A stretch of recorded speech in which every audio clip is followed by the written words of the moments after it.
he's had to deal with in working for the ministry. And he goes, one that just burned your eyes right out if you looked in it. There was another one that made you speak in sonnets for the rest of your life, which would be just awful. If you had to rhyme everything you said every time.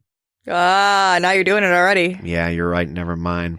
And the last one, I thought it was kind of an ode to people reading this book. It was a book that you couldn't quit reading. Oh. So either it's a spell that makes it so you can't look away from the book, or it's just a really good fucking book. Yeah. Have to keep going back to the beginning every time you get to the end. Like we all do with Harry Potter. Right.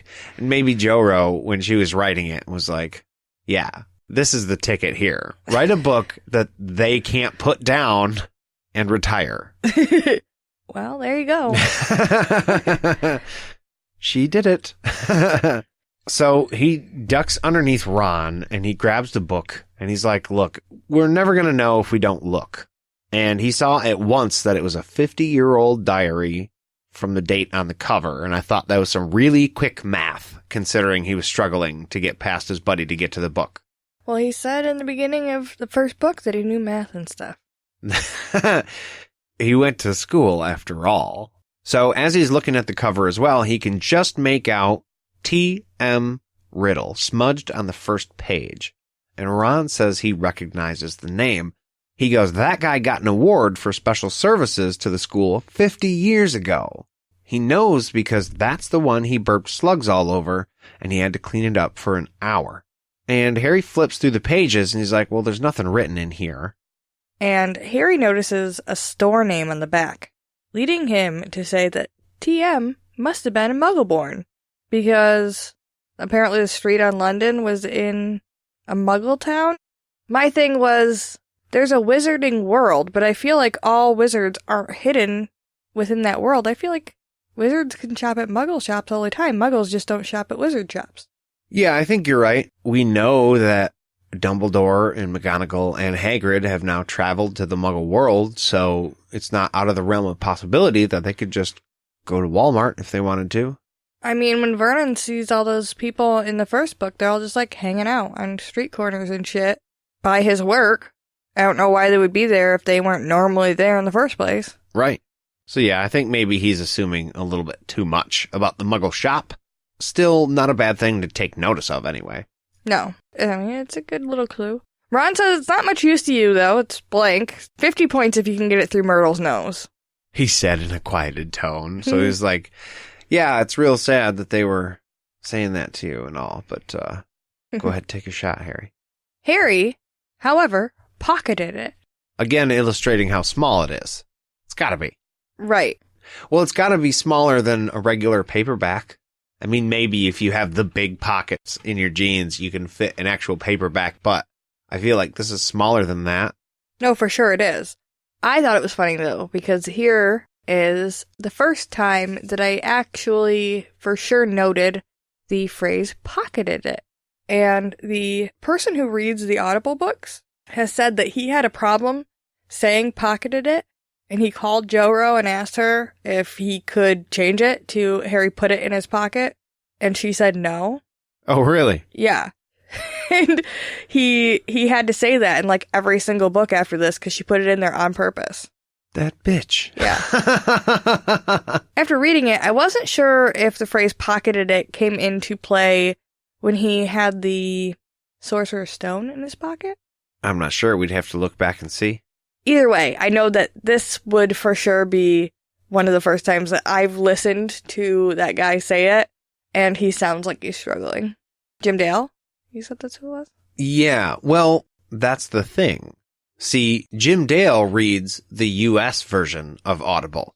There is an English version, and that is narrated by Stephen Fry.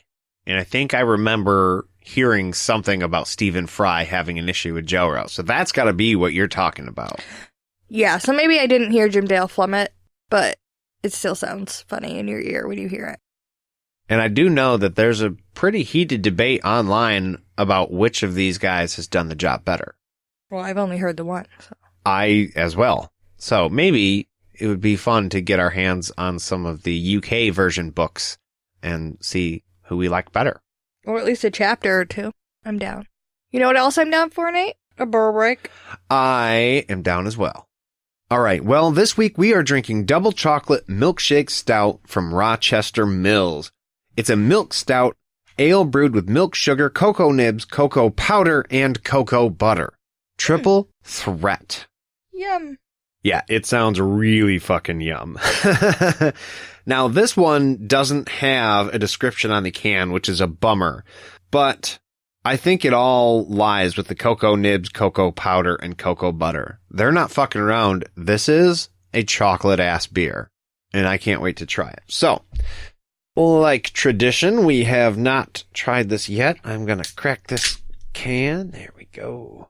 And I believe Jade had the honors in the last episode, so I'm going to go ahead and give it a try. Holy shit, that's good. I can honestly say I just took 2 swallows. Hands down, that's the best chocolate beer I've ever had. Oh, yeah? Oh, yeah. Oh, yeah. She licks the can. Only the top. Only the top of the can. Then she swirls it and she gives it a good smell. I just wanted to be clear. I didn't, top to bottom it, okay?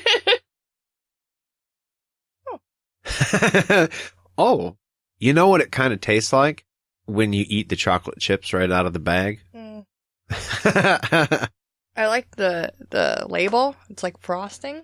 Yes. It looks very smooth and creamy, which this beer absolutely is. I can probably find Rochester Mills' description of it on their Instagram. Double chocolate milkshake stout. The brewery smelled like Willy Wonka's factory when we brewed this one. Copious amounts of Ghirardelli chocolate, cocoa nibs, and cocoa butter were added to the boil, producing a deep, rich chocolate sensation. Augustus Gloop would be fucked. This would be his beer, man. It would be his kryptonite, that is for sure. Well, I think I'm going to have to take a minute to enjoy this one, so we're going to take a quick break, and we'll be back right after this.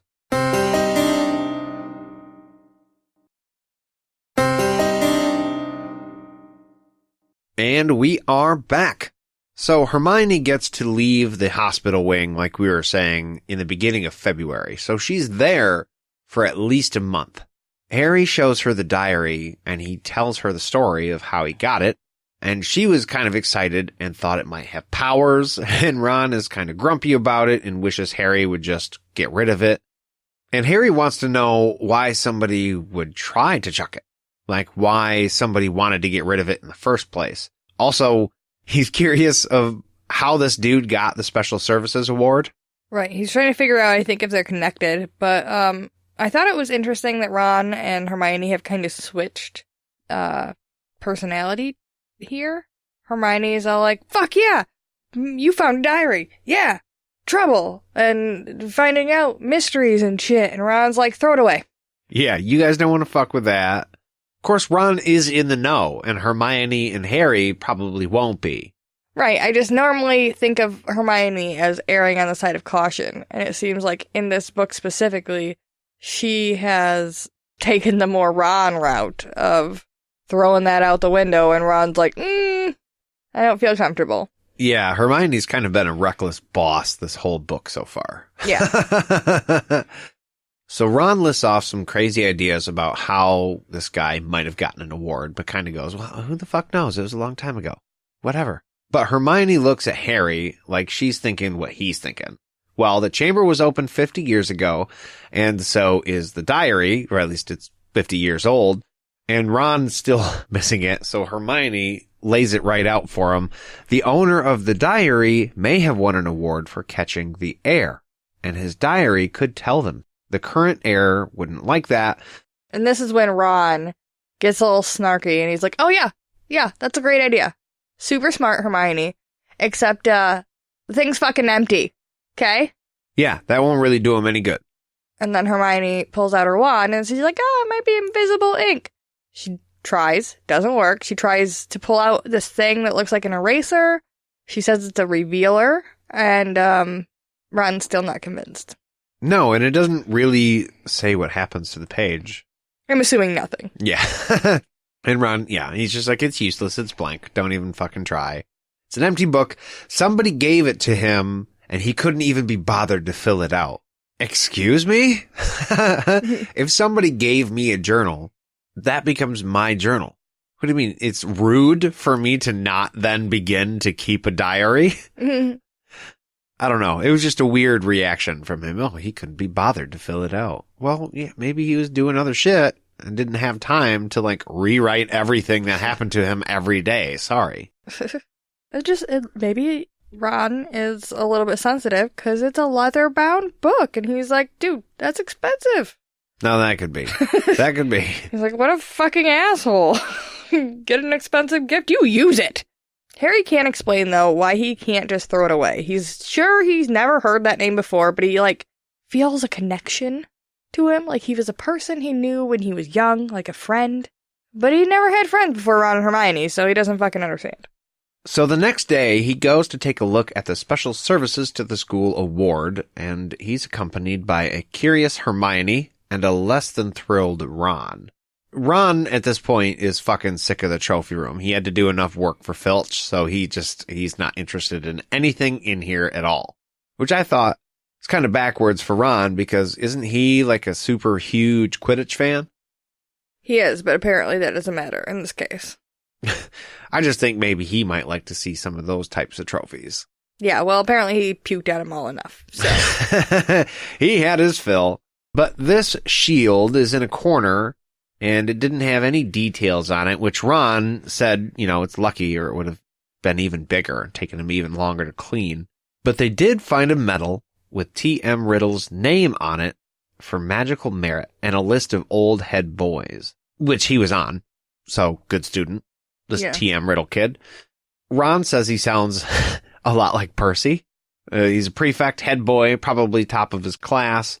And Hermione sounded a little hurt because, well, that's not a bad thing. Don't you want to be all of those things? Yeah, I think she was missing the Percy insult there and just taking it a little personal. So the sun had begun to shine weekly, and there had been no new attacks since the ones on Justin and Nick. The mood had grown more hopeful. It's been a little time passed since anything bad has happened, and Pomfrey said the mandrakes were becoming moody and secretive, meaning that they were leaving childhood. The moment their acne clears up, they will be ready for repotting.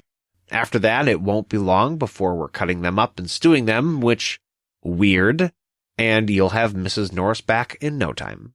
Right, I thought this whole thing was a little bit weird. First of all, that it's Pomfrey talking about this, because I know that she's going to have to be administering this medicine, but she's the nurse. Yeah, you kind of feel like Professor Sprout would be the one to extract the medicine and give it to Pomfrey, who is the doctor who could administer the medicine. Yeah, Pomfrey should not be the one messing with the mandrakes while they're still in pots. Fuck no. She's got no business being there. Also weird, because they're talking about the mandrakes growing up, which first of all, we don't talk about their size. Are they growing? Like, literally growing into, like, fucking teenage-sized roots?